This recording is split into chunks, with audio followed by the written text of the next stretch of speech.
The delivery room lights glared, hot and unforgiving. Then two tiny cries pierced the tense silence. Two babies. Twin girls. One strong and healthy, the other small and fragile.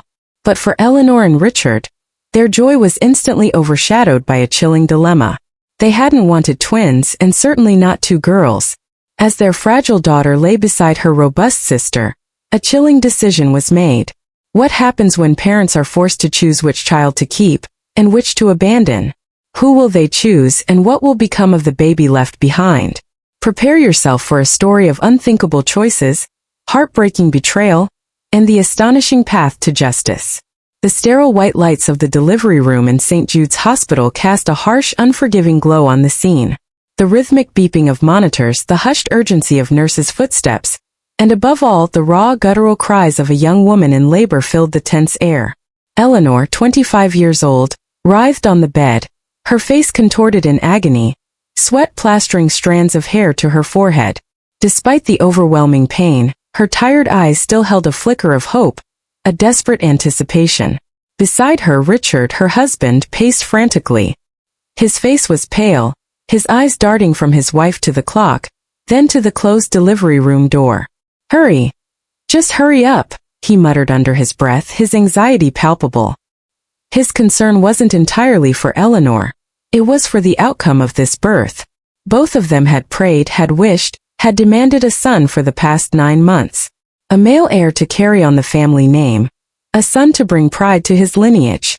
"Ah, doctor, I can't take it anymore," Eleanor screamed, her nails digging into Richard's hand, leaving crescent-shaped marks on his skin. "Push, Eleanor. You're almost there. Look at me. One more big push." The voice of the young attending physician, Dr. Evelyn Reed, 28 years old, rang out with calm determination. Dr. Reed, with her neatly tied bun and bright, focused eyes, was entirely concentrated on guiding the mother through each breath, each contraction. She was newly married herself, her own life still finding its financial footing, but every delivery was a miracle to her, a moment of profound joy. Time stretched agonizingly in the high-stakes suspense. Eleanor's screams grew hoarse, and then a faint, fragile cry pierced the air. "It's a girl. One baby girl," a nurse announced, her voice filled with relief. Richard let out a shaky breath, but immediately, his expression shifted to one of clear disappointment. "A girl," he mumbled, then looked at his wife. Eleanor, still exhausted, closed her eyes, a fleeting shadow of disappointment crossing her features too. They had wanted a boy so desperately, but the brief moment of relief was quickly overshadowed by another, even greater surprise.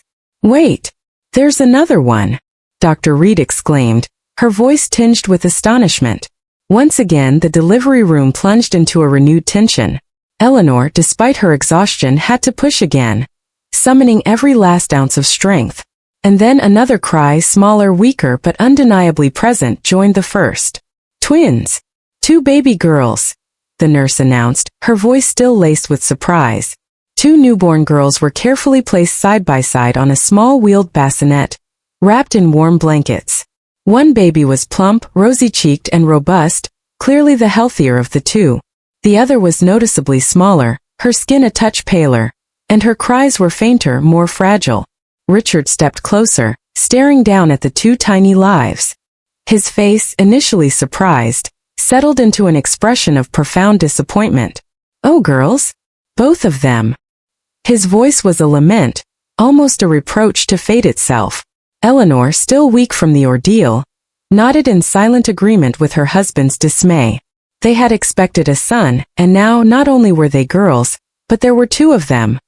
A situation they had completely failed to anticipate. After a moment of heavy silence, Richard's gaze settled on the smaller, weaker baby. A chillingly cold thought seemed to form in his mind. He turned to Dr. Reed, his voice shockingly devoid of emotion, utterly resolute. "Doctor, we can only raise one. The healthy one." He pointed a dismissive finger at the robust baby. "As for the other child, place her in the temporary care system, or do whatever you deem fit. We don't care." Eleanor, though initially stunned by her husband's callousness, quickly composed herself. A flicker of something akin to relief, or perhaps just resignation, crossed her face. She nodded in agreement, her voice weak but firm. That's right. We can only take one child home. Both of them, parents to these two tiny beings, were callously abandoning their own flesh and blood. Dr. Reed stood frozen, utterly speechless. She had witnessed countless births, seen families explode with joy at the sight of their newborns, but never had she encountered such heartless indifference. These parents, moments after their children entered the world, were cruelly discarding one of them, the more vulnerable one. If that is your decision, Dr. Reed said, her voice trembling slightly with a mixture of shock and indignation, we will have to place the baby into the hospital's temporary care system, and then she will be transferred to an orphanage or placed for adoption. It's truly heartbreaking for a newborn to be separated from her parents so soon. Are you absolutely certain about this decision? Of course, Richard replied, his tone impatient, as if Dr. Reed was wasting his time. Eleanor added, her voice flat, and please don't keep our information on file. We don't want any complications later. They wanted to erase all traces of their connection to the discarded child. Dr. Reed looked down at the tiny, fragile baby, so small and vulnerable, now utterly alone. A wave of profound compassion washed over her. She and her husband, Daniel, had only recently married. Their finances were still precarious, their future plans still taking shape. The thought of adding a newborn, especially one so delicate, to their lives was daunting. She hesitated, a whirlwind of practical concerns battling with the overwhelming surge of empathy in her heart. Could she do this? Could they afford this? Could they handle a fragile infant? But as she looked at the baby's tiny, grasping fingers, her resolve solidified. The image of this innocent life, abandoned and unwanted, was unbearable. Her innate kindness, her deep-seated sense of justice won out. She made her decision firm and unwavering. Very well then, Dr. Reed announced, her voice clear and steady, cutting through the tense silence. If you are truly abandoning this child, then I will adopt her. Her colleagues, who had been standing by, equally stunned by the parents' request, immediately stepped forward, their faces etched with concern. Dr. Reed, are you sure? One whispered. The baby is weak. If you take her, it will be incredibly difficult, requiring immense care and effort. Please reconsider. But Dr. Reed's benevolent heart was unyielding. Her decision was final. She looked directly at Eleanor and Richard, her gaze piercing. I will adopt her, but on one condition.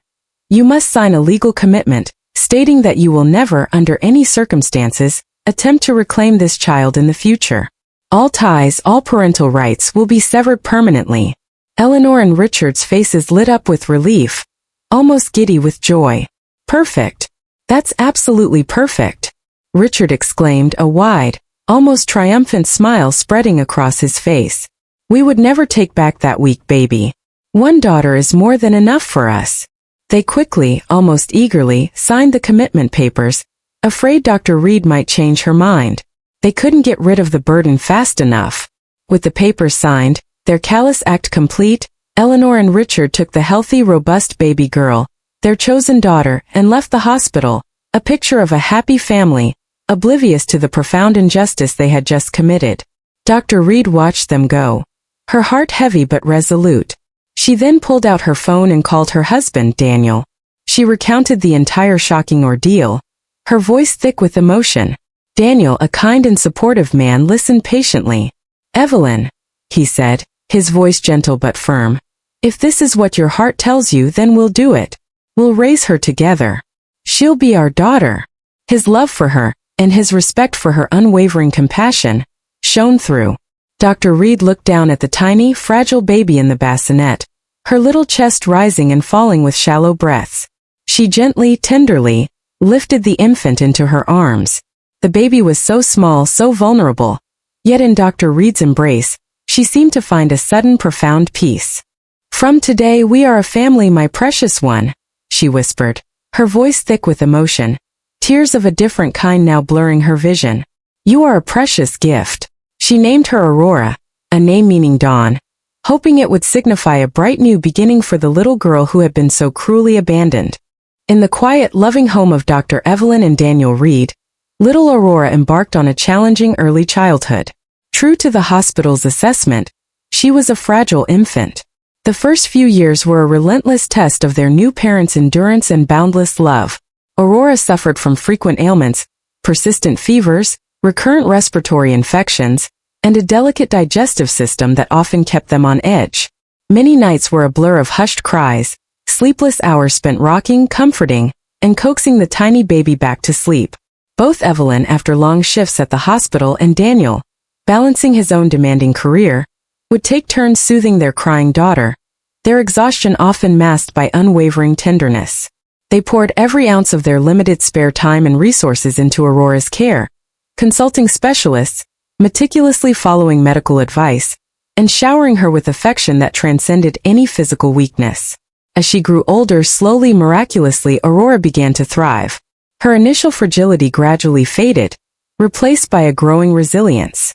By the time she was 5, the frequent illnesses became rare, and by elementary school, she was a healthy, vibrant child, her earlier struggles a distant memory for her, though etched forever in the hearts of her devoted adoptive parents. Evelyn and Daniel reveled in every milestone, every laugh, every moment with their precious gift, feeling a profound sense of fulfillment that money or status could never buy. Meanwhile, in a sprawling suburban home far across town, Isabella grew up in a world of privilege and comfort. Her biological parents, Eleanor and Richard, doted on her, believing she was the perfect choice, the answer to their singular desire for a healthy, robust child. They often looked at Isabella, admiring her boundless energy and quick development, and would congratulate themselves on their wise decision to abandon her twin. "See? We made the right call," Richard would often tell Eleanor, his voice smug. "She's strong, beautiful, everything we wanted. Imagine the trouble that other one would have been." Eleanor would nod in agreement, their shared callousness a twisted bond between them. Isabella was their pride, their perfect, singular daughter, unburdened by the inconvenient truth of a discarded twin. The two girls, unknowingly connected by birth but separated by a cruel twist of fate, grew up in vastly different environments, nurtured by opposing values. Aurora, in the humble but loving home of Evelyn and Daniel, learned the value of perseverance, kindness, and gratitude. Isabella, in the opulent but morally barren home of Eleanor and Richard, learned that appearance and self-interest often trumped everything else. 15 years passed in the blink of an eye. The two babies, now blossoming into young women, were about to embark on a new chapter, high school.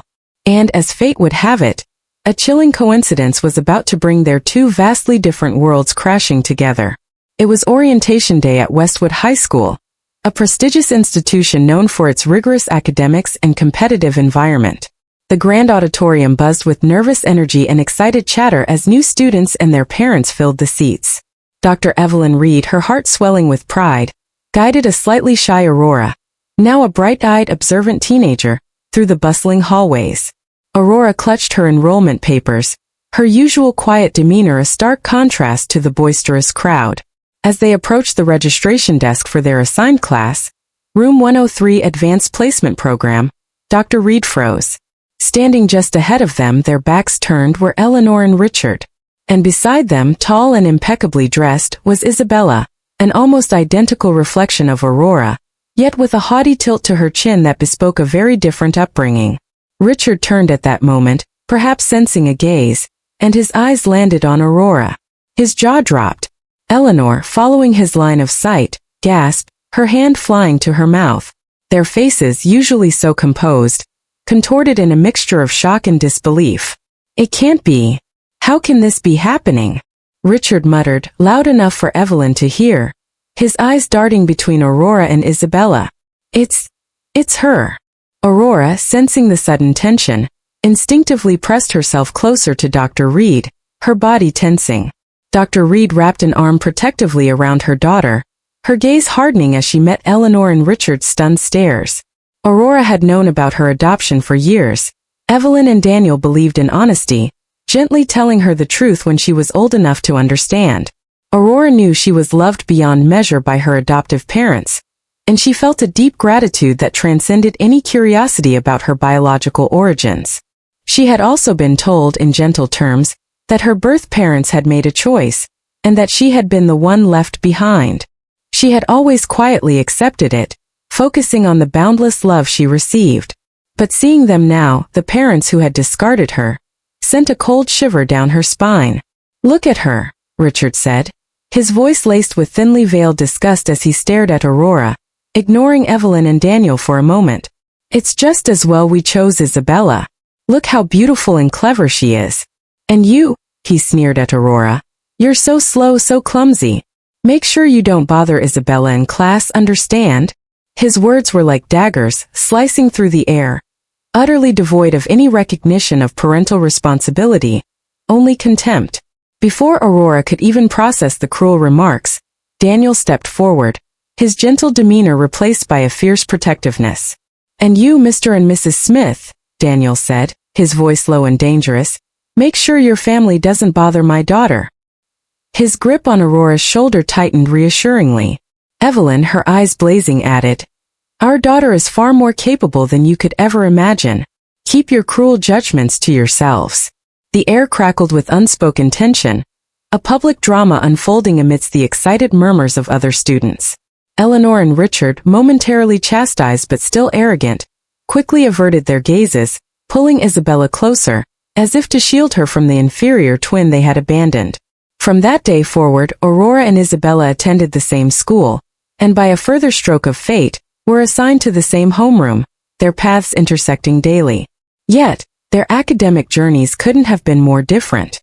Aurora, fueled by the quiet strength of her parents' love, and her own innate brilliance, thrived. She immersed herself in her studies, approaching every subject with a meticulous focus and an insatiable curiosity. She consistently topped her class, her grades a testament to her intelligence and discipline. Her teachers adored her, noting her thoughtful insights and genuine eagerness to learn. Her hard work paid off when she was selected for the highly competitive National Academic Decathlon team, bringing immense pride and joy to Evelyn and Daniel. She was a quiet leader, a diligent student, always willing to help her peers, yet never boasting about her achievements. Isabella, on the other hand, struggled. Blessed with an attractive appearance and a naturally charming personality, she had been raised with the belief that her looks and connections would carry her through life. She spent her days socializing, focusing more on popularity than on academics. Her assignments were often late, her homework barely completed, and her test scores consistently plummeted. Richard and Eleanor, too consumed with maintaining their image and providing Isabella with every material comfort, rarely scrutinized her grades, opting instead to believe her excuses. They'd often dismiss Aurora's achievements as nerdy or lucky, reassuring themselves that Isabella's social skills were far more important. The inevitable reckoning arrived with the looming college entrance exams. Aurora, through years of consistent effort, applied for scholarships, her sights set on top universities. Isabella, relying on her parents' connections and a last-minute cram session, approached the exams with a casual disregard. The results, when they finally came, were a stark, undeniable testament to their divergent paths. Aurora received a full scholarship to Harvard University, a pinnacle of academic achievement, bringing tears of overwhelming joy and immense honor to Dr. Evelyn and Daniel, who saw their years of dedication culminate in this extraordinary triumph. The small home erupted in celebrations, a profound sense of gratitude and accomplishment filling every corner. Meanwhile, a scandal erupted around Isabella.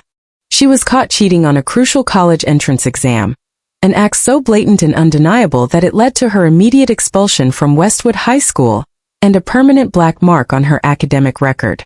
The news spread like wildfire through their social circles. The once proud Richard and Eleanor became the subject of whispered gossip and open derision. "Look at them," people would sneer. "Chose the wrong one, didn't they? All that money, and for what?" The public humiliation was immense, a bitter taste of karma for their past cruelty. Their perfect daughter had turned out to be anything but.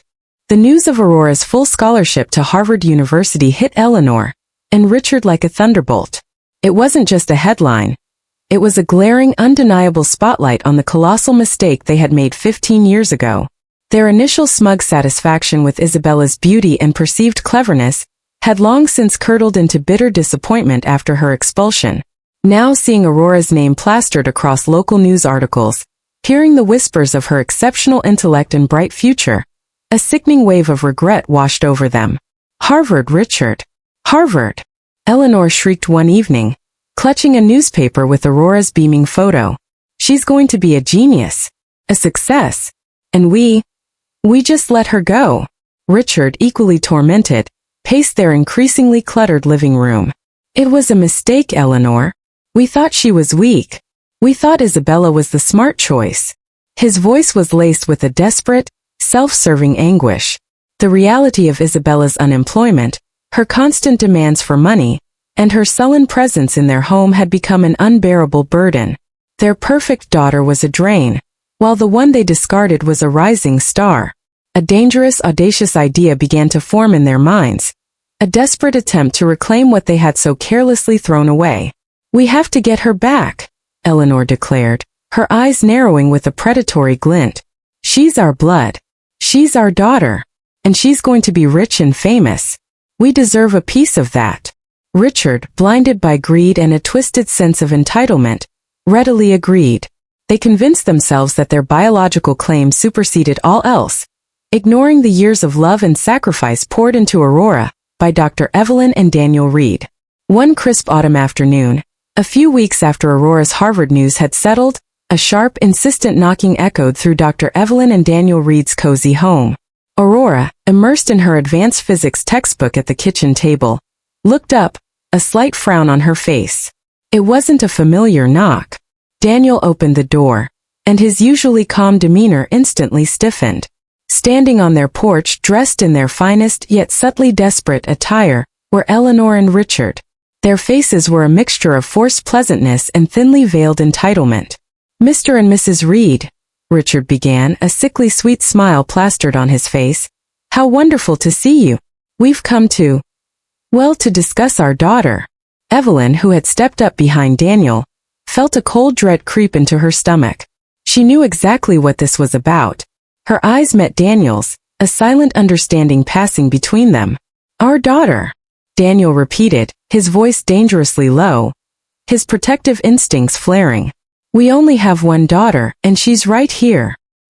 He gestured subtly towards Aurora, who had now risen from the table, her eyes wide with apprehension. Eleanor, ignoring Daniel's warning tone, pushed past him slightly, her gaze fixed on Aurora. "Aurora, darling, look how grown up you are. We're here to take you home."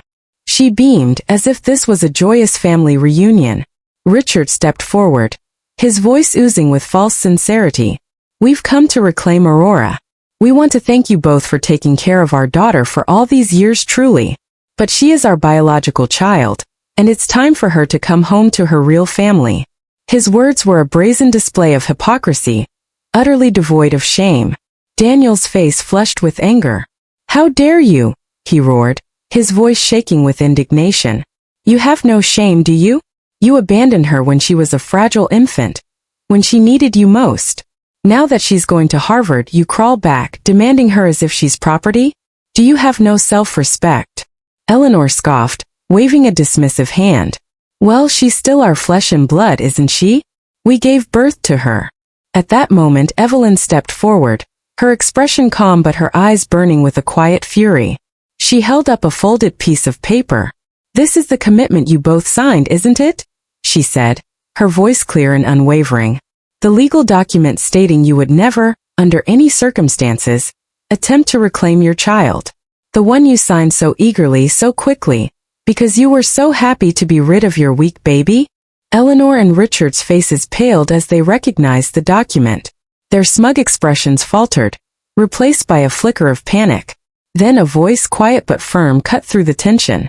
Aurora stepped out from behind her adoptive parents, her gaze fixed on Eleanor and Richard. Her eyes, usually so gentle, now held a steely resolve, reflecting the strength she had inherited from Evelyn and Daniel. "I will never acknowledge either of you as my parents," Aurora stated, her voice resonating with a profound conviction that silenced the room. "You abandoned me when I was most vulnerable. You chose to discard me like I was nothing. My parents are the ones who loved me, who nurtured me, who stayed up countless nights when I was sick, who sacrificed everything for my future." Her voice rose slightly, a tremor of long-suppressed pain, quickly replaced by a fierce determination. "I only have one set of parents, and they are standing right here." She gestured to Evelyn and Daniel, her eyes filled with boundless love and gratitude. Now I suggest you leave. Immediately. Before I call the police. Eleanor and Richard stared at her, utterly defeated.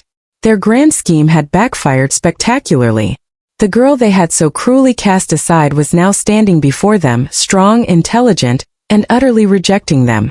The humiliation was unbearable. With their faces flushed with shame and their grand ambitions shattered, they turned and slunk away from the house, their footsteps heavy with the weight of their own bitter karma. From that day forward, the two families' paths diverged irrevocably, mirroring the choices made 15 years prior.